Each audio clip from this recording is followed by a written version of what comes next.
may have been akin to 20th century electromagnetic energy. Is it just possible that people in those times somehow knew how to tap the electromagnetic anomalies that are in these stones and use them in their healing? Is it perhaps also possible that they used it, as birds do and as dogs seem to, in telepathy? They could find their way by these stones. They could perhaps communicate from one stone to another. They were like a giant psychic grid which could be used for telepathic purposes. Like the animals of the forest, the inhabitants of prehistoric Britain may have been attuned to the Earth's signals. Some have theorized that electromagnetic energy may be the basis of extrasensory perception. If this is true, perhaps the Stonehengers used that psychic energy on a level never achieved since. At the very center of this hypothetical communications network stood Stonehenge. As a quantitative scientist, I saw a fundamental pattern that intrigued me and reached my brain and mind. And so, with calculations, I was able to go back in time to 2000 BC and, as though it were, stand there and watch the sunrise and moonrise and planets and stars. And with the computer, very quickly, we could see that the pattern of stones matched the pattern of the sky. Therefore, a ritualistic temple became a much more fundamental device. It had at least some purpose, and that purpose reached out to the stars. With the aid of a computer, Dr. Gerald Hawkins was able to do what no man before him had done: prove that Stonehenge was in part a calendar and an observatory. Each giant block points to a specific position of a planet or star as it moves in its journey across the heavens. In such a way, sky and earth were inextricably bound through a Stone Age machine. The most celebrated alignment is the heel stone that points to the rising sun on midsummer's morn. The popular assumption is that the druids used the site for rituals of incantation and human sacrifice. But were they the designers of Stonehenge? Archaeologists and antiquarians have argued for centuries about who put up this great erection of stones here. The best bet seemed to be the druids, because the druids were known to have existed here in Britain before Caesar arrived. In fact, Caesar described the druids. So 18th century antiquarians such as William Stukeley used to draw fanciful pictures of the druids as they thought taking part in ceremonies around Stonehenge and similar kinds of circles. Now, we're almost certain today that this conception is absolutely wrong, and the kind of people who you see taking part in druid ceremonies here on Midsummer Morning are nothing more than a 19th century invention.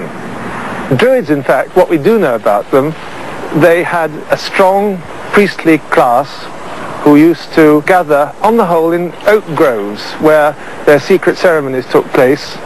They were a bloodthirsty race. Caesar describes them as hanging people up in baskets and burning them. Otherwise, we know that they were indeed expert astronomers. If, as Hitching and other investigators have concluded, the architects of Stonehenge were not the druids, then who did design and build it? Far from being mere hunters or cave dwellers, the prehistoric Stonehengers seem suddenly to have become possessed of a superior, highly sophisticated intelligence. Otherwise, they could never have devoted their total energies to a grid that covered all England and focused on the axis of Stonehenge.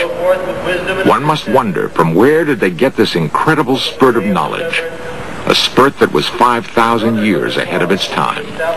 The answer may never be known, but the stones still have a power for many who worship in the manner of the druids.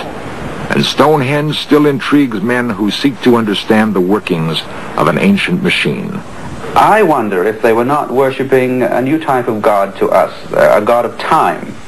The idea just comes to me now that perhaps the repetitive security of time, following time, was of value to them, and perhaps even Stonehenge itself was built to perhaps defeat the ravages of time, in that time had a concept to them.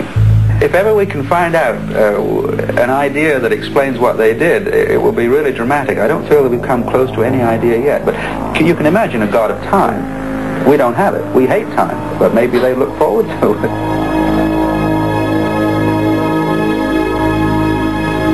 What were the Stonehengers looking forward to? Was it merely the observations of the cycles of time, or the predictions of eclipses? Or did they expect some even more magical communication from the outer cosmos, where time has no limits?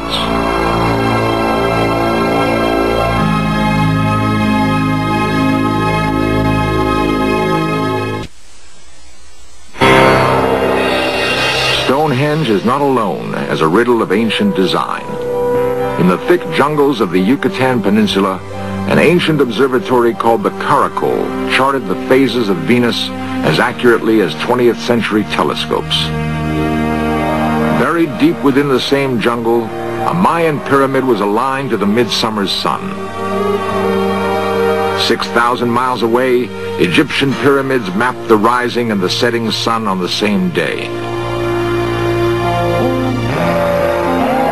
And in the distant past of India, holy men gathered to watch the sky. For what were they waiting?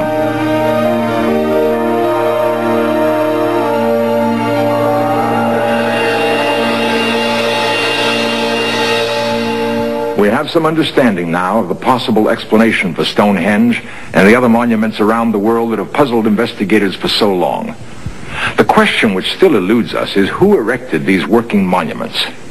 Clearly, they were the work of people more advanced than we had thought possible for that time. We can speculate that our ancestors were possessed of knowledge that was somehow lost to succeeding generations.